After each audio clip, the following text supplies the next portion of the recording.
Welcome back, everyone. Before we start the Q&A, just a couple of reminders.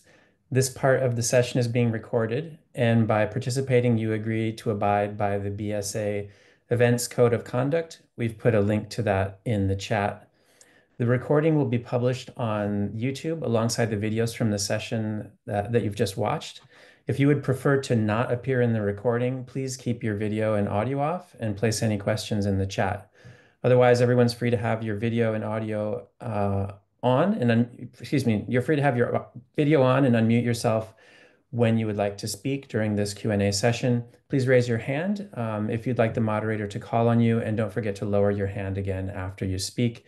You're welcome to ask questions in English or in Spanish. Bienvenidos nuevos a todos. Antes de comenzar con las preguntas, solo un par de recordatorios. Esta parte de la sesión se está grabando y al participar ustedes aceptan cumplir con el código de conducta de los eventos de la Sociedad Bibliográfica. Hemos puesto un enlace a esa política en el chat. La grabación se publicará en YouTube junto con los videos que acaban de ver. Si alguien prefiere no aparecer en la grabación, le pedimos que mantenga el video y el audio apagados y que haga cualquier pregunta en el chat. De lo contrario, todos son libres de tener el video encendido y activar el sonido cuando quieran hablar durante esta conversación. Levanten la mano si desean que la modera los llame y no se olviden de bajar la mano después de hablar. Pueden hacer las preguntas en inglés o en español. Y con eso le doy la palabra a nuestra moderadora, Margarita Vargas Betancourt. I'm going to hand things back over to Margarita Vargas Betancourt, our moderator for this session. Fue un gusto ver estas sesiones. I really enjoyed seeing all of these sessions. Y les voy a pedir perdón por mi Spanglish. El code switching es difícil. Code switching is kind of difficult for me. Or sometimes it's automatic y a veces es automático. Entonces les voy a pedir por favor, como dijo Clayton, si tienen preguntas y pueden, alcen la mano y yo los llamaré. Trataré de seguir un orden. Son muchos, entonces sí me cuesta trabajo ver quién está alzando la mano, pero también pueden usar el chat. Eh, bueno, si gustan empezar, ¿hay alguien que tenga alguna pregunta? Is there somebody who has a question? Sorry, I did forget to speak in English.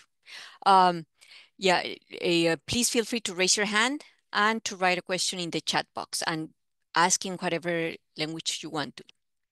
Thank you.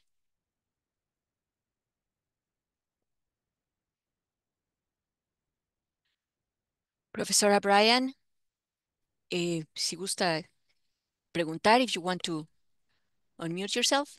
Listo, gracias. Gracias, Margarita. Gracias a todos por las presentaciones.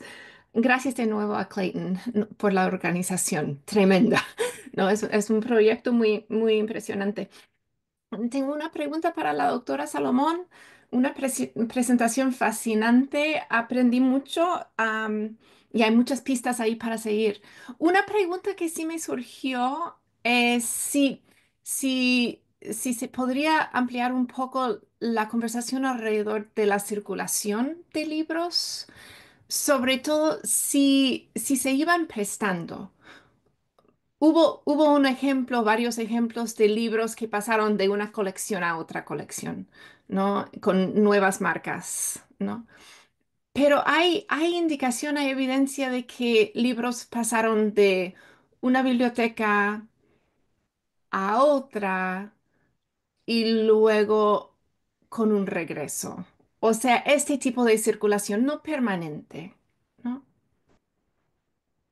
Bueno, doctora, sí sabemos de muchos casos en los que sí hubo préstamo de libros, pero a veces no necesariamente regresaban a su convento original. Y en otros casos más bien hubo como trueque. Yo tengo dos libros de esta edición, lo cambio con otro convento para que él tenga el que yo tengo doble y yo me hago de uno nuevo. Entonces ya no regresa. Ese es más bien lo que pasa, ¿no?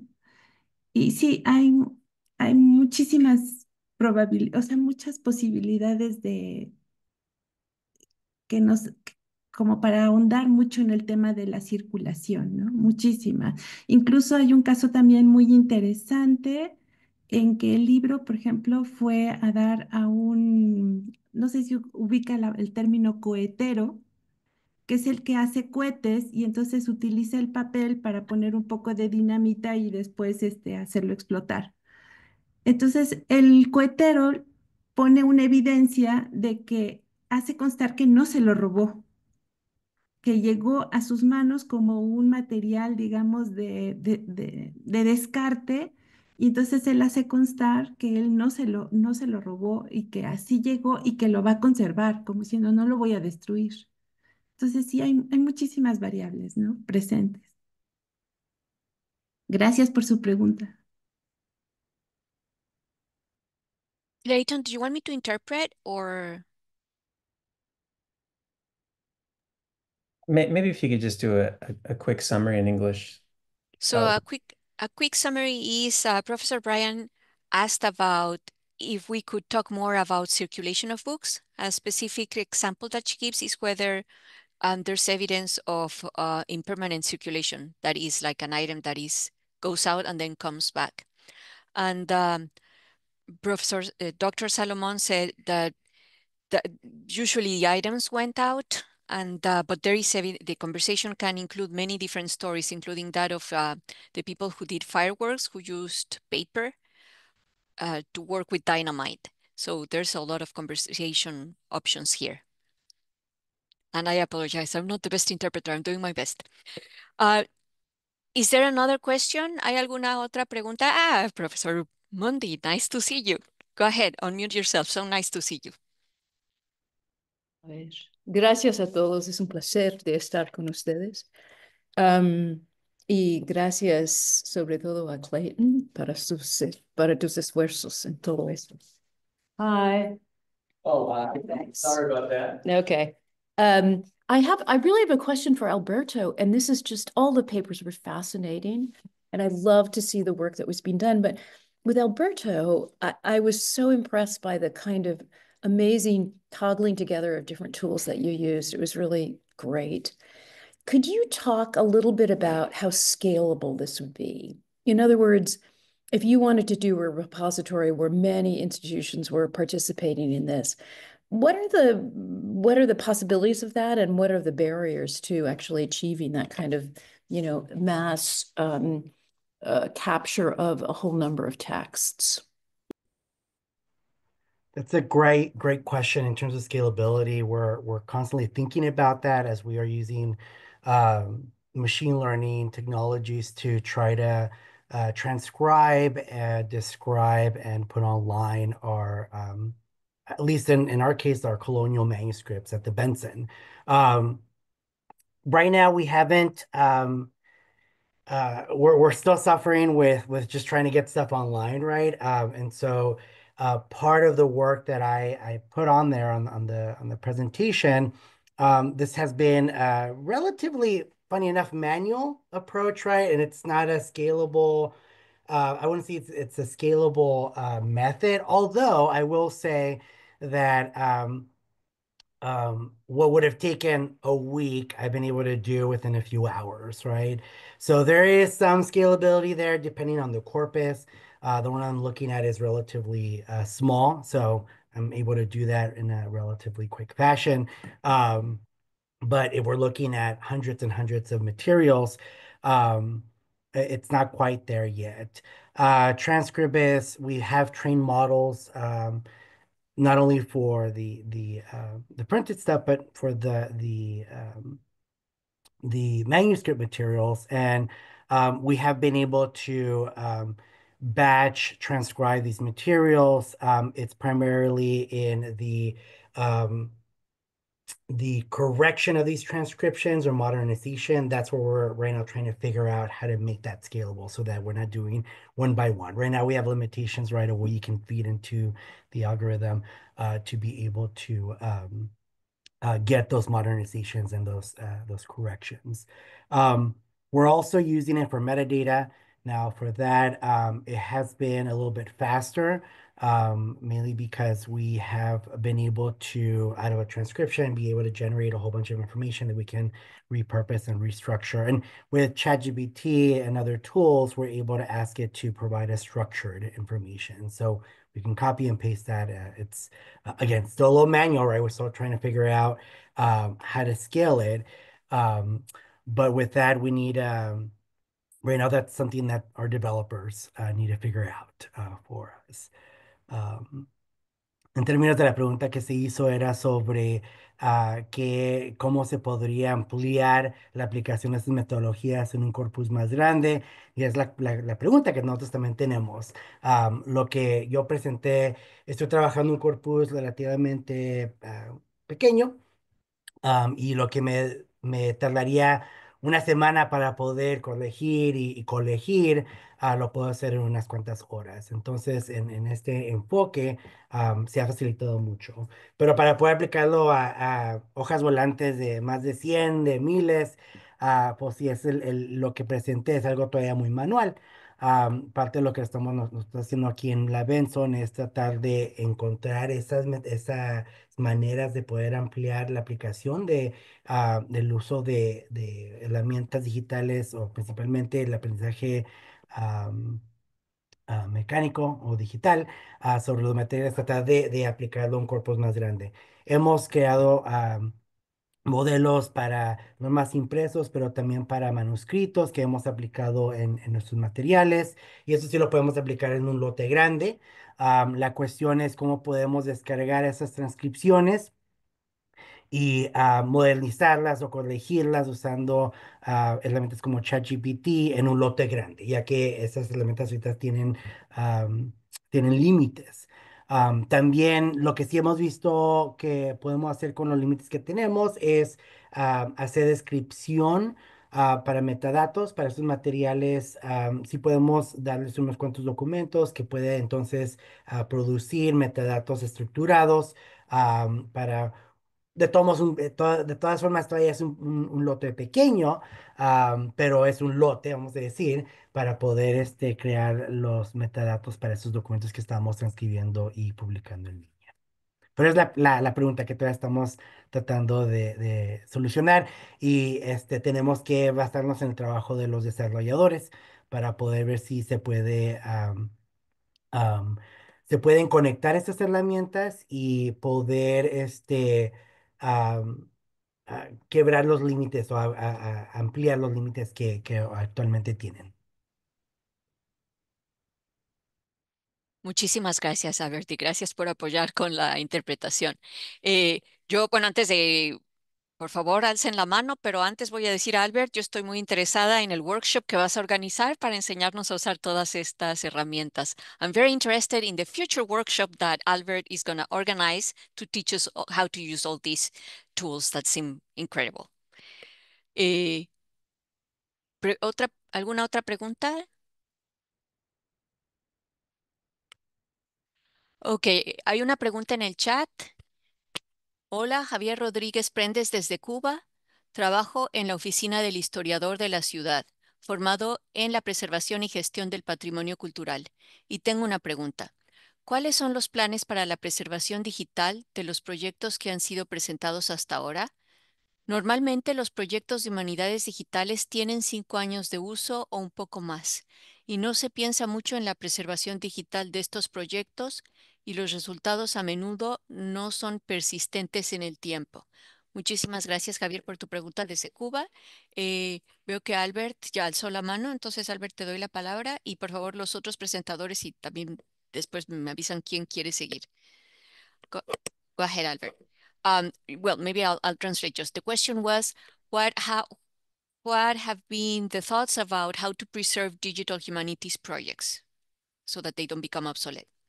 Bueno, mi pregunta era para Elías, pero todos puedo dar una respuesta sobre eso, pero Por- Mercedes también puede hablar sobre su proyecto. Para nosotros, la preservación de estas iniciativas, y voy a hablar específicamente de los primeros libros de las Américas y también nuestros Ujú, repositorios ujú. digitales. Es difícil porque cambia tanto la tecnología. que nomás para que sean usables tenemos que estar, los desarrolladores tienen que estar todo siempre al tanto de qué es lo que está cambiando y actualizando las plataformas. Nosotros lo que hacemos de nuestra parte es que los metadatos y los ficheros, lo que estamos haciendo, porque hemos hecho tantas transiciones en otras plataformas que siempre estamos migrando materiales. Y parte de ese trabajo es preservar los metadatos de una forma que nos ayuda a reutilizarlas para ingerirlas en otras plataformas y también los objetos digitales. Entonces, esta es una forma y luego también la plataforma misma. Usamos Archive para poder tan siquiera tener un snapshot, y ahí me disculpan también mi Spanglish, para poder tener una versión y también documentar el historial del proyecto mismo, en una forma. Um, uh, the question was about preservation. So for us, specifically with Primeros Libros, that I co-manage with my colleague Mercedes here on the line, and Anton Duplessis at Texas A&M, as well as our other repositories. That's the challenge. The big challenge is to stay on top of the technology changes, be able to update and migrate our resources. But one way that we look at the preservation is by preserving the metadata and the digital objects in formats that we can easily migrate into other platforms, because we're constantly having to do that. Also, taking snapshots using Archive It of the website, just to at least to have some accessibility in case the site goes down, which happens often, but then also as a way to document the history of the project's growth and evolution. Another workshop, Albert. Mercedes, ¿no Okay. quieres hablar sobre tu proyecto? Ajá. Bueno, como mencionó Albert, sí es difícil, em, pero bueno, también lo que nosotros hacemos desde primeros libros, también ya lo comentó él, pero en el caso de Marcas de Fuego, trabajamos, digamos, en vínculo con otras instituciones, especialmente con la Universidad de las Américas Puebla. Y así como el proyecto de primeros libros tiene un respaldo también en México, en el caso de Marcas de Fuego tenemos un respaldo con otra institución. Y también, como él mencionó, estamos haciendo todo el tiempo eh, respaldos de metadatos. Incluso cada ficha que se sube al catálogo tiene un respaldo, aunque sea en un documento, con la institución que nos proporcionó la información. De esa manera, si en algún momento una ficha se pierde, tenemos manera de volver a rescatarla. Pero sí tenemos un historial, entonces eso ayuda también a saber en qué momento de repente nos ha pasado, y sí lo hemos visto, que desaparece una marca y no sabemos por qué, y la recuperamos, pero porque tenemos de alguna manera el previo de que la jalamos, digamos, por sistema o de una manera hasta manual. Pero sí cuesta trabajo especialmente. Y luego la otra cosa que también, como dice Albert, va cambiando la tecnología. De repente te vas dando cuenta que Internet ya puedes poner imágenes de mejor calidad, y volver a ir para atrás y volverle a decir a todas las personas que han participado que vuelvan a mandar imágenes de mejor calidad, cuesta mucho trabajo. Entonces, cuando podemos, lo hacemos; cuando hay posibilidad, se hace, pero cuando no, mantenemos lo que tenemos, si no, nunca podríamos seguir avanzando. Eso es lo que puedo compartirles. Thank you, Dr. Salomon. So, I'll try to capture as best as I can. So, la Biblioteca La Fragua works with UDLA, the University of de las Américas in Puebla, and together they make sure that they back up the metadata and the bibliographic records, and they preserve the history of items so that when an item disappears, it can be recovered. There's also the change of technology, and ideally you could go back and ask institutions that collaborate to send better images as technology advances. When it's possible, it's done, and when not, you preserve what you've got. Thank you. You're Thank you, welcome. Margarita. ¿Puedo Eh, tomar la palabra? por favor, doctor Aquino. Bueno, muchísimas gracias. También muchas gracias por la pregunta. Es muy complicada. En el caso del pliego de cordel, que como ya vieron en mi presentación, es un objeto cultural que históricamente no gozó de una buena preservación en México, y esto fue algo observado por investigadoras como Cecilia Ridaura y Mariana Macera, ambas de la UNAM. Ellas se dieron cuenta que a diferencia de Brasil, de Chile, de Ujú. Colombia, y ya ni decir de los Estados Unidos o otros países del norte de global, no había una preservación de este tipo de documento popular que se había realizado en el país. Entonces ellas se acercaron primeramente con Mercurio, un gran coleccionista del impreso popular, y se acercaron con los descendientes de Antonio Vanegas Arroyo para digitalizar todo el acervo que tuvieran resguardado. Esto trajo muchos problemas y aquí va con respecto a lo que comentas de cómo mantener vigente estas investigaciones, estos trabajos. Ellas de entrada lo empezaron a hacer sin gran apoyo del gobierno. O sea, ellas desde la UNAM con becarios y con gente cercana lo hacían y era un trabajo monumental porque eran miles de hojas sueltas. O sea, son estas que vieron en la presentación, son unas hojas de gran tamaño y las colecciones eran de alrededor de 3.500 páginas, algo parecido. La cuestión es que el primer intento que hicieron lo desarrollaron con un proyecto que se llamó IPI, Impresos Populares Iberoamericanos. Sin embargo, ahorita lo que comentaba la doctora Mercedes, fueron evolucionando las tecnologías de Internet y quedaron obsoletos algunas de las entradas que habían hecho para ese proyecto. Entonces, ¿qué fue lo que hicieron? Consiguieron apoyo ahora sí del gobierno federal, de lo que aquí en México le llamábamos CONACYT, ahora ya tiene otro nombre que ya me cuesta trabajo recordar a veces, pero con CONACYT, que es el Consejo Nacional de Ciencia y Tecnología, consiguieron apoyo económico y aparte cerraron filas con otras instituciones del país, como el Colegio de México o el Colegio de San Luis, y así fue que surgió la CIPI, ahora sí el que les presenté en la presentación.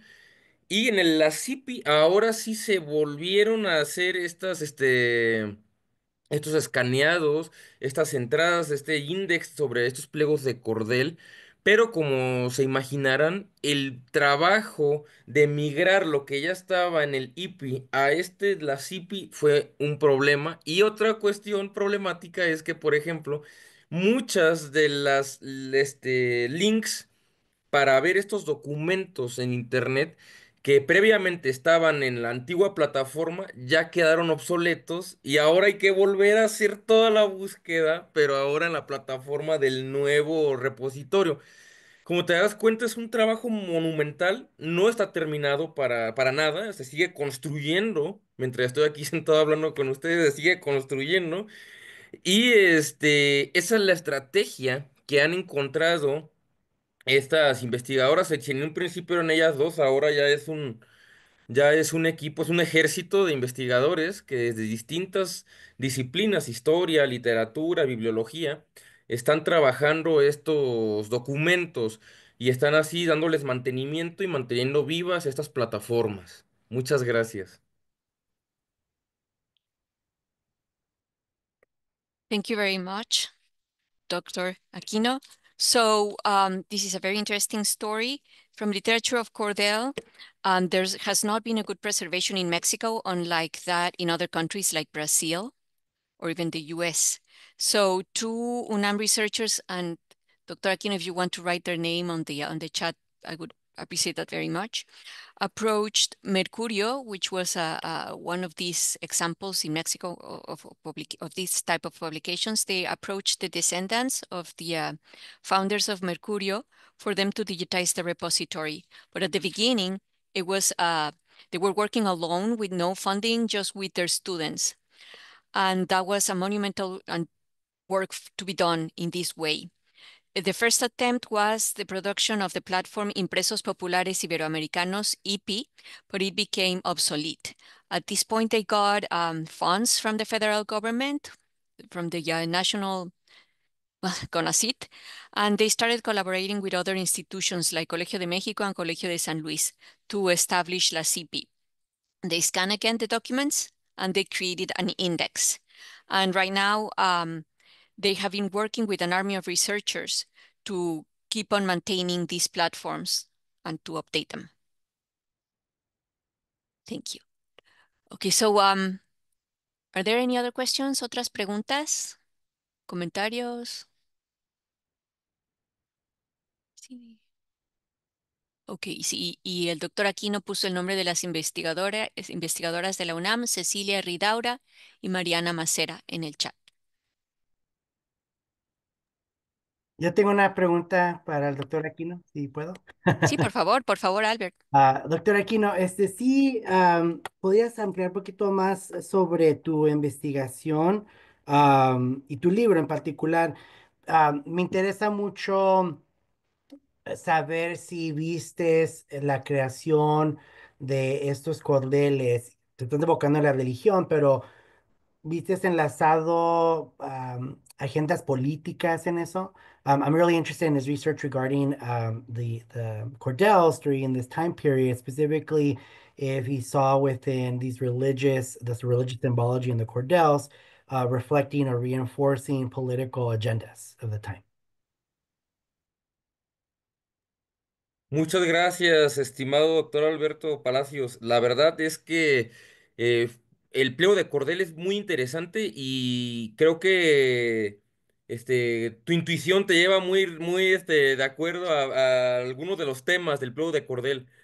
Por ejemplo, el pliego de cordel no todo era religioso, había de muchas temáticas. De hecho, una temática muy evidente era la política. Ahora bien, no hay que pensar que los editores del pliego de cordel es que estuvieran alineados con una u otra postura política. Ellos lo que buscaban eran ganancias económicas y para hacerlo, este era un tipo de impreso popular. Entonces tenían que escribir como desde la inmediatez y con un lenguaje que fuera muy evidente para el lector que tenían pensado, ¿no? El lector ideal. En este caso, ellos recogían habladurías callejeras, chismes, rumores, todo este tipo de pláticas urbanas, populares. Y, por ejemplo, no va a ser raro que encontremos hojas volantes de este tipo en las que hablen muy bien del presidente. En ese caso era Porfirio Díaz, era el presidente de México. Y no va a ser tampoco extraño que 15 días después editen otra hoja en la que por el contrario estén hablando muy mal de él, estén hablando a favor de los opositores políticos, y esto no significaba que el autor estuviera loco o ¿cómo se llama? Cambiara de opinión así de abruptamente. No, significaba que por ahí escuchaba que algunas personas querían oír o leer sobre las andanzas del presidente, ¿no? Sus logros. Y luego por ahí se enteraba de que otras personas no, querían como leer sobre Madero, que era el rival. Y por eso aparecían hojas de los dos tipos. Ahora bien, una cuestión que es muy interesante, donde se cruza el lenguaje religioso y el político, tenía que ver con ese momento específico de la historia de México.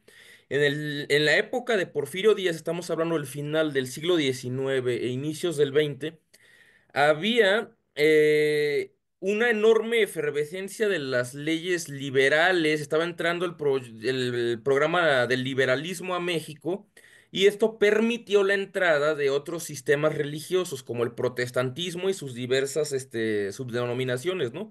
Metodistas, evangélicos, etcétera. Igualmente budistas, masones, todos estaban teniendo sus periódicos. Entonces, esto sí lo vamos a ver como con una cuestión de agenda dentro de estos pliegos de cordel. Como los autores eran católicos y los lectores de estos pliegos de cordel, la mayoría eran católicos, por supuesto, México, casi toda su historia ha sido un país mayoritariamente católico, pues sí nos vamos a encontrar muy evidente un discurso antiprotestante. Yo nunca encontré un pliego de cordel donde se hable bien de los protestantes. Siempre se va a decir que son caníbales, filicidas, todas las, todas las, todas las cosas que se le han vinculado a otros sistemas religiosos, como a judíos, como a masones, a francmasones, etcétera, van a aparecer aquí. O sea, los protestantes matan a sus hijos, los protestantes adoran al diablo, van a decir todo este tipo de cuestiones y por supuesto no va a ser azaroso. Va a tener que ver con un momento histórico en el que estaban entrando leyes que menoscababan el poder de la Iglesia Católica en México y también va a ser un momento en el que estaban viéndose otros sistemas religiosos en el país y por supuesto más de una persona veía un peligro en esto en un sentido tanto material como también espiritual. Muchísimas gracias. Voy a traducir muy brevemente y luego cerramos esta sesión para que tengamos tiempo de ir a comer lunch y regresar a la siguiente, bueno, a los que estamos en el este de Estados Unidos. So, the question was whether there is a political agenda in Cordeles, and the answer is yes and no. The idea of the founders is to get profit, so they are going to address whatever they hear on the streets. However, the one thing that is an agenda is a religious anti-Protestant discourse, because this coincides with the time in Mexico at the end of the 19th century, beginning of the 20th century, in which liberal ideas are getting into the country. And with that, thank you very much. Nos vemos. ¿A qué hora, Clayton? The next session is 1:45. It's going to be Indigenous Textualities of New Spain in Digital Contexts.